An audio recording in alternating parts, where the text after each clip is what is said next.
The first warning wasn't a signal, it wasn't a whisper. It was a body hitting the wall hard enough to break the steel. They didn't die quietly. Europa never did. And if you're hearing this, then the Hive has already found you. This story is brought to you by Nurd Squared. Headphones on, lights off. No matter what you hear, don't turn around. The Europan outpost didn't fall slowly. It fell all at once.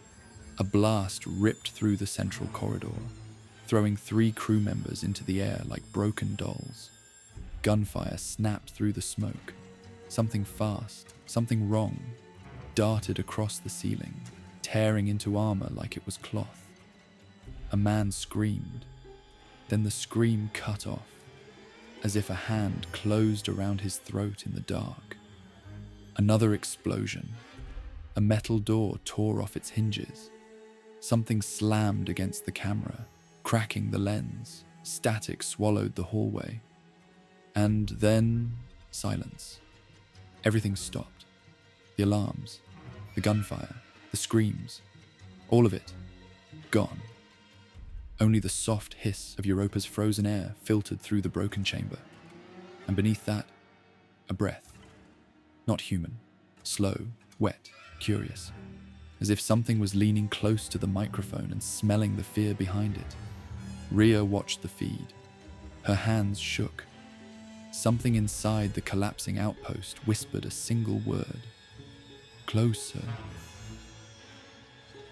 Children of Andromeda. Episode 2, Part 1. The Hive stirs. The Europan outpost died screaming. There was no warning, no countdown, no final log message. Just an explosion that split the central corridor wide open. A burst of metal, ice, and human bodies hurling into the air like pieces of a shattered spine. Gunfire erupted immediately afterward, frantic and uncoordinated. Rifle discharges lit up the smoke in blazing blue-white bursts, illuminating flashes of movement that moved too fast to be human. Rhea watched the feed helplessly from orbit, heartbeats slamming inside her ribs. A soldier's helmet tumbled across the floor, still blinking red. A scientist crawled toward the camera before being dragged backward by something invisible, her nails carving bloody trails across the metal. The camera tilted, jerked, fell sideways. Something crawled across the ceiling, thin, elongated, like a shadow discovering it had limbs. Another explosion rocked the outpost. A support beam broke loose and swung like a pendulum, smashing through 2 crew members and pinning their bodies to the wall in a spray of blood and frost. Then the hallway lights flickered, once, twice, and went out. Blackness. A final rattling burst of gunfire, a scream that tore into static, and then silence. Real silence. The kind that feels like something is thinking, something breathing. The feed continued anyway, its cracked lens staring into a pitch-black hallway full of settling dust. Rhea felt sweat gather under her collar, her pulse hammered in her ears. This wasn't just a shade attack. This was a test. Seraphine, she whispered, her voice barely audible even to herself. He's learning. Seraphine materialized beside her, flickering, refracted, as if her form struggled against distance. Even in her calm expression, Rhea saw something she had never seen before. Fear. He is adapting, Seraphine said quietly, and he is using your outpost as a classroom. Rhea swallowed hard. A classroom. Every mind he brushes against teaches him a pattern. Every scream gives him shape. Every death carves definition into his form. Rhea's hands clenched. Where's the strike team? They should have reached the surface by now. A beat. They have, Seraphine said. Then why aren't they firing? Seraphine looked at her with heavy sorrow. Because something else reached them first. Rhea's breath stalled. What does that mean? Seraphine hesitated. a rare, terrifying thing. Watch. The feed from outpost E9 flickered back to life, not from the broken hallway camera, but from the helmet cam of a strike team soldier. A view from boots on the ground. The soldier moved through a frost-covered entryway, weapon raised, breath fogging his visor. 8 others formed a tight formation around him. Gun-mounted flashlights carved thin beams into the dark. The walls were covered in frost. Frozen streaks of blood laced across the floor in jagged lines. Rhea leaned closer to the screen. Something was wrong. The strike team wasn't slow. They weren't sloppy, but they weren't reacting. They didn't flinch, didn't speak, didn't check corners. Their breathing was too calm, too steady. Seraphine, Rhea whispered. What's wrong with them? Seraphine's glow dimmed. They're already gone. The lead soldier reached for a sealed bulkhead. His hand trembled once. Then the metal door opened itself, folded outward like a blooming flower. Beyond it lay the central corridor, the place where the first explosion had ripped the world open. Bodies were stacked neatly against the far wall, like someone organizing tools. Rhea's nails dug into her palms. No, that's not human behavior. That's... Something moved behind the bodies. Slow, subtle, like a ripple through water. The soldier's camera tilted. A figure stepped into view, and Rhea's world stopped. It was wearing a strike team uniform, a helmet, armor, even the name tag. It looked just like a soldier, except its faceplate was empty, hollow. No eyes, no mouth, a smooth, curved plane. The creature lifted its head toward the camera. A faint tapping sound echoed across the metal. Tick, tick, tick, like fingers brushing the inside of a skull. Seraphine whispered, "He's practicing." Then the figure's faceplate bulged. Something pushed from beneath. A nose, a mouth, cheekbones forming skin stretching, like a memory trying to wear a face. The strike team raised their rifles, but not toward the creature. They aimed at the camera. The feed went white with muzzle flashes and cut to black. Rhea staggered back from the console, shaking. Seraphine, he took them. He took the entire strike team. Seraphine nodded. He used them to learn, to adapt tactics, to mimic movement. And now, Rhea whispered. Seraphine turned toward the window, toward the darkness beyond Europa. Now, he will test those tactics on ships. Rhea's stomach dropped. Ships, the fleet, the Dyson ring, Earth. How fast can he spread? Seraphine's answer was soft, as fast as a thought. Rhea's breath hitched. Duran burst into the room, helmet under his arm, blood on his cheek. Rhea, Europa's orbit is going bad. 2 vessels have gone dark, unresponsive. We need to move. Rhea looked at Seraphine. What do we do? Seraphine's form flickered, then steadied. You prepare for war. Duran froze. War? With what? We haven't seen the armada yet. Seraphine shook her head slowly. Not that war. She turned to Rhea. The war inside your minds. Rhea's blood chilled, because she realized something she hadn't wanted to face. The Umbreon wasn't trying to escape Jupiter. He was already leaving. Through the living, through the dead, through anything that touched the Hive. And as the screen lit with a new alert, another ship in orbit going silent, Rhea understood. This wasn't the Hive waking. This was the Hive starting to walk.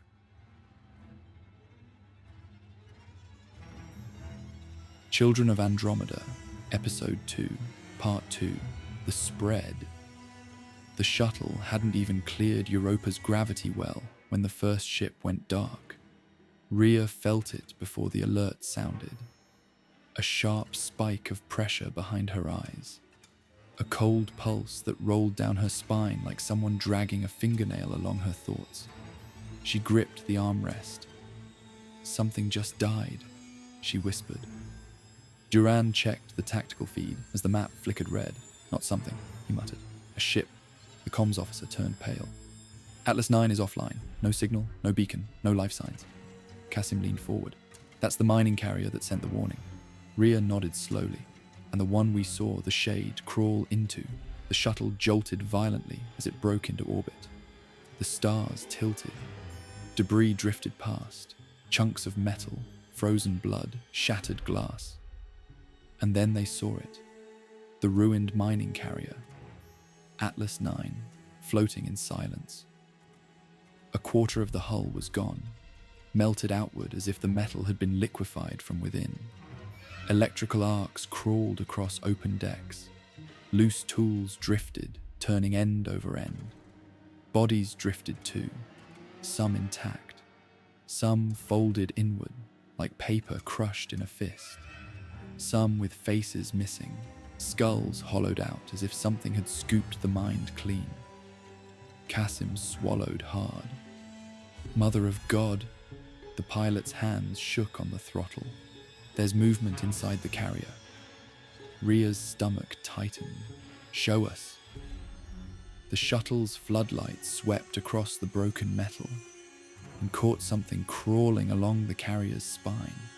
A shade, but not like the one they saw in the outpost. This one was larger, more defined. Its limbs were longer, sharper, jagged appendages that looked like knives made of shadow. Its head snapped toward the light. Two holes formed where eyes should be, glowing faintly blue. It leapt, not at the shuttle, at space, at the stars. It arced through 0G toward a communications frigate 1/2 kilometer away. Duran slammed a fist into the console. It's moving ship to ship, Rhea whispered. No, it's moving mind to mind. The Shade in space. The shuttle's floodlights swept across the frigate's hull. Something scurried across the plating. Fast, insect-like. A shadow that shifted between forms, flickering in and out of shape. Soldiers on board fired through shattered portholes. Blue plasma rounds streaked into vacuum, but the creature absorbed them. The bolts went into the shadow and didn't come out. Kasim stepped closer to Rhea. If it gets into the Dyson ring, Rhea finished the thought for her. It'll spread faster than we can contain it. Duran barked. Pilot, take us in. Docking clamps armed. The pilot's voice cracked. To the frigate, sir. That thing is... We stop it here, Duran snapped, or we don't stop it at all. The shuttle angled downward, toward the crippled frigate, toward the breach, toward the moving darkness. Inside the frigate, the docking clamps locked with a heavy metallic clunk. The airlock cycled open. Silence greeted them. Thick, suffocating silence. The hallway ahead was dark except for flickering emergency lights. Blood droplets floated in 0G, catching the light like tiny red moons. Rhea stepped in first, Duran close behind. Their boots clamped to the decking with magnetic clicks. Kasim whispered, I hate this. This feels like walking into a grave. Rhea whispered back, we're not walking into a grave. Duran raised a brow. Oh yeah? Then what do you call this? A nursery, Rhea said. He's growing here. A whisper drifted down the corridor, soft, trembling, intimate. Rhea, her pulse exploded. Not again, not here, the whisper repeated. Closer, clearer, childlike. Rhea, come play. Kasim shivered. That sounded like... Rhea swallowed. It sounded like my brother. Duran's breath hitched. You don't have a brother. Rhea's voice was barely a whisper. I know. The first attack, something moved behind them. Fast. Duran spun, but the shadow was already on Kasim. She screamed as a tendril wrapped around her throat, lifting her off the ground. Her legs kicked wildly, boots scraping sparks from the wall. Rhea raised her rifle. The shadow turned Kasim's face toward her. Kasim's mouth opened, and the Shade used her voice. Her real voice. Help me. Rhea froze in horror. Seraphine's voice slammed into her mind. Do not trust the voice. The Shade's second limb shot forward. Durand fired, plasma rounds punching through Kasim's shoulder and burning the shadow behind her. Kasim's scream turned into a gargled cry. The Shade recoiled, and its stolen body crumpled to the ground. The shadow peeled itself away, flickering, retreating into the ventilation shafts like liquid smoke fleeing a flame. Kasim collapsed, choking, gripping her throat. I can't breathe. Rhea knelt beside her. The Shade didn't take your mind, Kasim. You're still here. Kasim's eyes filled with tears. Then why did I say that? Rhea's voice was steady, but her hands shook. Because the Shade was inside your memories. It was using your thoughts to bait me. Durand cursed under his breath. This is impossible. Shadows don't think like that. Rhea stood slowly. He does. The spread continues. The comms crackled. A single voice came through, distorted, broken. Is anybody there? Oh God, it's inside the... A scream, metal tearing, then silence. The lights flickered again. Rhea looked up. Every ventilation grate in the hallway rattled. One after another, not randomly, in sequence, left, right, like fingers tapping on a table. Seraphine's voice whispered, "This is not a lone fragment." Rhea felt her stomach twist. How many are in here? At least 7, Seraphine said softly, and they are calling to each other. Durand gripped his rifle tighter. Time to leave. Kasim limped toward the shuttle, but Rhea didn't move. Her gift flared suddenly, a burst of white-hot instinct. Her breath caught. She saw something the others didn't. The shadows weren't just multiplying.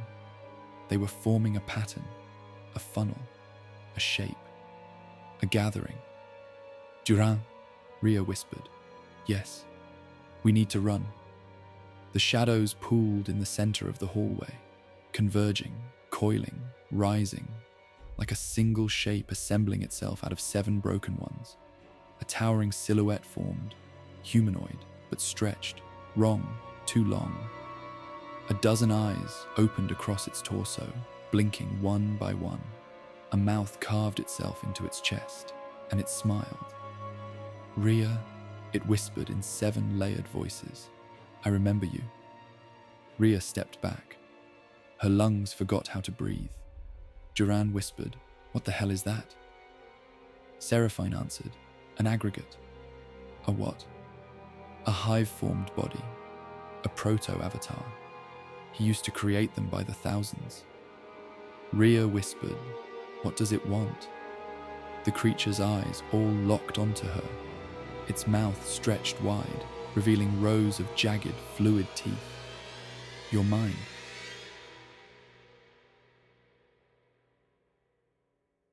The aggregate. It moved before anyone breathed. The moment the aggregate finished whispering Rhea's name, its body convulsed.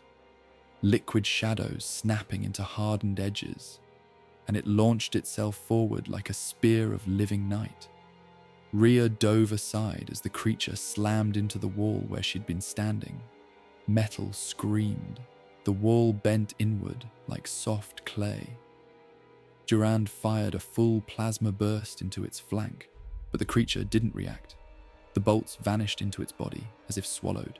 Kasim screamed, "Run! Run!" They sprinted back toward the shuttle. The aggregate twisted, limbs elongating, its torso bending backward at an angle no living thing should survive.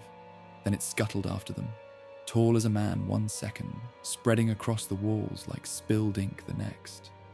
It moved like it didn't care what shape it needed to be. It cared only about closing the distance. The frigate collapses. The lights exploded overhead as the creature's mass surged through the hallway. A fire suppression pipe burst, releasing clouds of frozen vapor. Zero-G particles drifted like snow. Rhea ran through the swirling mist, breath sharp, heart stabbing against her ribs. Behind her, a sound like 100 fingernails scratching the world open. Scratch, clag, clag. Then something grabbed her ankle. Rhea fell hard, her helmet slamming into the deck, vision blurring with static. She kicked violently. The thing holding her wasn't a hand. It was a face. One of the faces embedded in the aggregate's chest had stretched outward, jaws widening around her boot. Duran roared, "Get off her!" He slammed his rifle butt into the shadow face. It recoiled with a shriek like tearing metal. Rhea scrambled back to her feet, only to watch the creature unfurl into its full height, tall enough to scrape the ceiling. Its eyes, all 12 of them, focused on her at once. Rhea. The voices layered again, overlapping like broken radio signals. Little echo of the old blood. You shine. Rhea felt her mind buckle.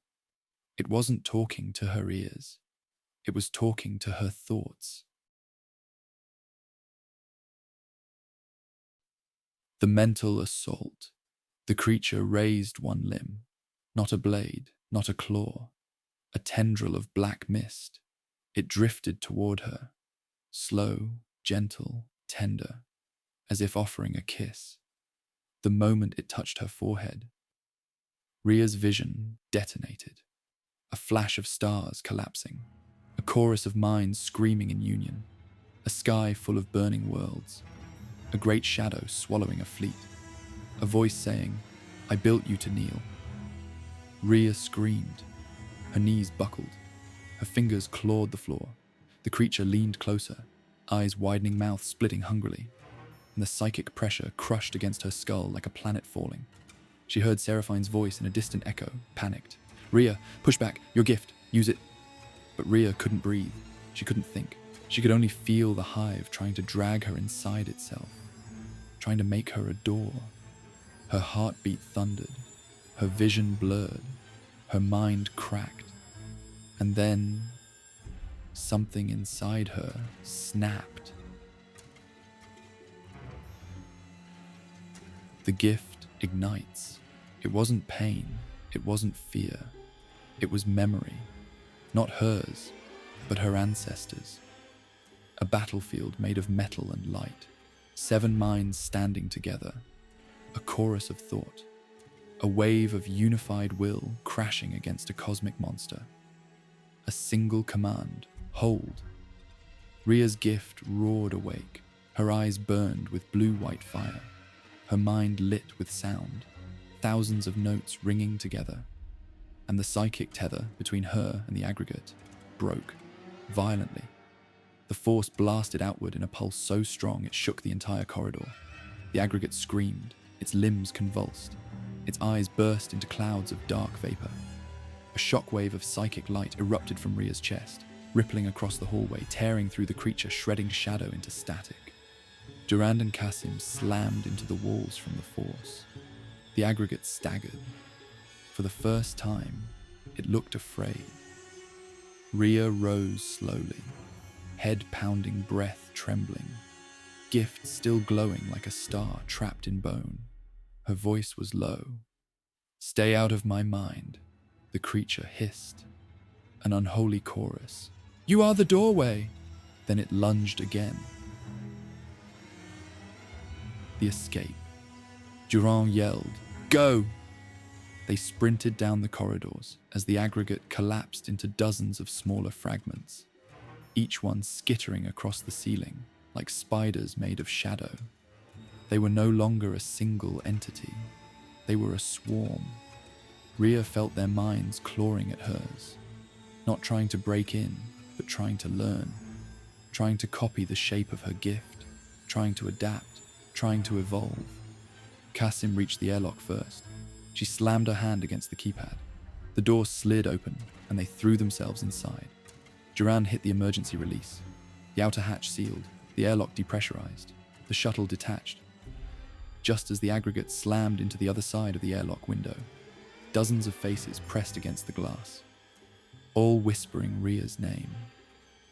The last thing she saw before the shuttle fired its engines was the creature's mass squeezing through the cracks of the frigate's hull like a tide of living smoke, trying to reach them. The chase. Full thrust, Durand yelled. The shuttle roared away from the frigate, but the shadows followed. They poured out of the crippled ship in a stream, not drifting, not floating, guided. A black river in vacuum. They moved like a thought given shape. Kasim stared out the viewport, horrified. They're chasing us, in space. Rogers, they're chasing us. Rhea trembled. They can follow neural signals. Her gift throbbed violently. And they're following mine. Durand slammed a hand onto her shoulder. Then block them. I can't block a hive. Shadows closed the distance. Fast. Too fast. Seraphine's voice echoed suddenly through every speaker. Rhea, hold on. This will hurt. What will? A column of blue light erupted from above, firing down from the orbital platform like a spear of contained lightning. The beam struck the swarm, and the vacuum screamed. The shadows disintegrated instantly, burned into shreds of light and smoke. The swarm vanished. The space around them went still. Rhea collapsed backward into her seat, chest heaving. Durand let out a shaking breath. Kasim slumped to the floor, sobbing through her visor. The comm crackled. Seraphine's hologram flickering into existence inside the cabin. Her voice was calm, but trembling. This was only their first form. Rhea wiped tears from her eyes. Seraphine, he knows you're mine now. Rhea swallowed. And what does that mean? Seraphine met her gaze. It means a pause. A terrible, heavy pause. The real Hive is coming. Part 4. The shadow beyond the stars. The shuttle drifted into the docking collar of the orbital platform, its hull scorched and trembling from Seraphine's weaponized beam. Emergency crews swarmed the airlock as soon as the doors opened, medics grabbing Kasim, technicians shoving scanners toward Durand, commanders barking orders. But Rhea walked past them all in a trance, silent, distant, her gift still buzzing like a wasp nest inside her skull. Every few seconds she heard echoes, faint, distant, wrong, a chorus of whispers. Doorway, she shines. Find her! Rhea pressed a palm to her temple. Enough, she muttered through her teeth. Stay out of my head. But the voices persisted. They had touched her once, and shadows remember the things they taste. Durand jogged up beside her. We need debriefing, Rhea. Command is spooked. The ring is on lockdown. Half the solar net is down after that blast Seraphine fired. Rhea didn't stop walking. We're past debriefing, Durand. Then what are we doing? Surviving. The ring trembles. The orbital platform's lights flickered. Once, twice. Then every console dimmed for a half second. People froze. Technicians glanced around. Officers stiffened. A cold wind moved through the hallway, though no wind should exist in sealed corridors. Rhea's eyes widened. Something's wrong. Durand frowned. Power fluctuations. That blast Seraphine fired probably destabilized. No, Rhea whispered. This feels external. Seraphine appeared beside them, her form taller now, clearer, her digital presence pulsing with urgency. You must come with me. Now. Rhea stepped closer. What's happening? Seraphine didn't answer with words. She merely lifted a hand, and the hallway around them dissolved into starlight.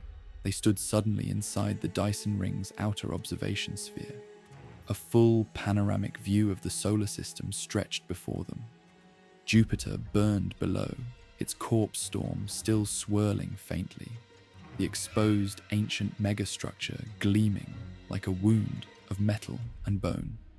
And beyond that, the cold black ocean of space. Seraphine gestured outward. Look. Rhea squinted. Durand cursed softly. What is that? At first, it looked like dust. A thin line of glittering particles drifting across the void. Then the line thickened. Then it split. Then it branched. Rhea's blood turned to ice. She wasn't looking at dust. She was looking at shadows. millions of them, stretching between the stars like tendrils of ink. Duran backed away from the glass. That's not possible. Seraphine's voice dimmed. The Umbreon armada is not approaching. Rhea's voice cracked.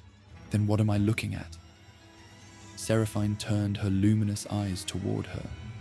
They are already inside the system. Rhea couldn't breathe. The shadows were moving, gliding along invisible highways, threads of darkness threading between the planets, puppeted by something colossal at the center of their formation. A void deeper than space itself. A presence so vast the human mind could only interpret it as absence. Duran swallowed hard. That thing in the middle, is that their command ship? Seraphine shook her head slowly. That is no ship. Her expression flickered with something like fear. That is his mind. Rhea staggered. You're saying the Umbreon's consciousness is already here? Seraphine nodded. A fragment of it. Then where's the rest? Seraphine's gaze drifted toward the darkness beyond Neptune. On the way. The message. The observation sphere shuddered. Lights flickered. The Dyson ring hummed like a tuning fork struck by a giant hand. Then every display screen, every panel, every hologram flared to life at once. A single shape formed across the room. A silhouette. Tall, elongated, faceless. Its edges flickered like static. Its body was made of broken geometry. And then it spoke. Not a whisper, not a scream. A thought dragged in a sound. Rhea flinched. No, you stay out of my... You ran. Duran stepped in front of her. Get back, show yourself.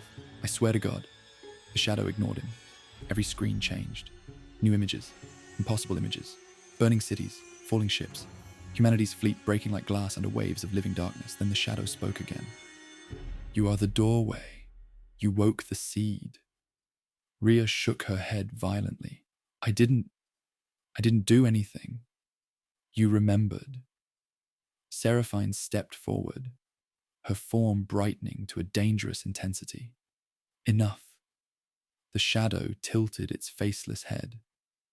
Little archivist. Duran looked at Rhea. Archivist? I thought you said she wasn't... Rhea's voice trembled. Seraphine, what is he talking about? The shadow stretched a limb toward her. The glass of the observation sphere spiderwebbed. Seraphine raised her hand. A pulse of white light tore through the room, ripping the shadow apart. Screens went black. Silence slammed down over everything. Rhea fell to her knees. What? What was that? Seraphine knelt beside her, her voice soft, and full of something Rhea had never heard before. Regret. It was a message. Rhea looked up, shaking. What did it say? Seraphine responded. It said the Umbreon remembers you. Rhea's heartbeat stopped. Why me? Seraphine closed her eyes. Because your ancestors were the ones who trapped him. Duran's breath caught. You're saying... Seraphine nodded. Rhea comes from the bloodline that led the final stand. Rhea's vision swam. Her breathing faltered. Duran whispered, terrified. You mean she's the descendant of the original resistance? Seraphine whispered, no. She turned to Rhea, her eyes glowing brighter. She is the last living descendant of the one mind he hated most. Rhea swallowed. Who? Seraphine answered. The one who opened the first doorway between our galaxies. The observation sphere dimmed as the truth settled over them. The Umbreon didn't come to conquer. He came to reclaim. Rhea. Part 5. The First Breach. Rhea forced herself onto her feet. Every pulse of her heart echoed like a drum inside her skull. Seraphine's words looped through her thoughts again and again, each one cutting deeper. You come from the bloodline that trapped him. You are the last descendant. He remembers you. Duran placed a hand on her shoulder. Rhea, talk to me. What does any of this mean? She didn't answer. She couldn't. Her whole body trembled as her gift stirred again, a strange electric heat spreading through her bones, like something buried for eons suddenly stirring. Seraphine rose to her full 7-foot height, her presence filling the observation sphere with soft blue radiance. We do not have time to unravel the past. Duran barked a laugh. What are you talking about? We just saw... Look! Seraphine pointed outward. Rhea turned, and her blood froze. The armada arrives far beyond Jupiter, past the calm rings of Saturn, beyond the cold emptiness near Uranus. The darkness moved. A thin black line stretched across space, impossibly long. Then it widened, splintered, trembled. Duran's voice cracked. Is that a ship? Seraphine didn't answer. She didn't need to. The Umbreon armada unfolded like a blooming shadow. Thousands of vessels shaped like fractured shards of a broken mirror. They moved without propulsion, without light, without sound, like thoughts drifting through a dream. Rhea's throat tightened. How did they get here so fast? Seraphine's expression darkened. They did not travel here. Rhea blinked. What does that mean? Seraphine whispered. They followed your mind. Duran took a step back. You're saying she brought them? Seraphine shook her head. Not willingly, not consciously. But when her gift awakened, she pulsed across the void. They felt it. The Hive always feels its missing pieces. Rhea staggered. No, I didn't call them. I didn't want... Seraphine touched a hand to her cheek. Warm, gentle, painfully human. Child, you are not the doorway because you opened it. You are the doorway because you were born from it. Rhea's breath shattered. Durand whispered, What the hell are you saying? Seraphine looked out into space, her voice breaking for the first time. Her ancestor did more than trap the Umbreon. They used their mind as a prison lock. Their bloodline was meant to remain dormant. But the seed recognized her gift, and it awakened. Rhea whispered, So I didn't inherit this power. Seraphine closed her eyes. You are the echo of the one who chained him. You are what he has been searching for. Earth defense grid failure. Alarms shrieked throughout the Dyson ring. Red lights flared. Commanders shouted over each other. Breach in the Ort perimeter. Mass energy surge approaching Earth. Shields failing. Shields failing. The Umbreon mass is teleporting. Where's evacuation protocol? Rhea turned toward the holographic solar map. The Umbreon armada blurred, shifted, and vanished. Duran grabbed the console. Where did they go? A new alert screamed through the speakers. Earth orbital defense grid. Offline global warning. Unknown mass entering low orbit. Rhea felt her heart stop. No. Duran whispered. They're already at Earth. The observation sphere opened an emergency visual channel. A grainy feed. Static. Then a view of Earth. Blue, bright alive. And behind it, a colossal shadow. A shape blotting out the stars. A structure larger than the ring. A living construct of shifting void. The Umbreon's primary consciousness fragment. Seraphine whispered, He is not here to conquer. Duran turned toward her, rage and terror mixing. Then what the hell does he want?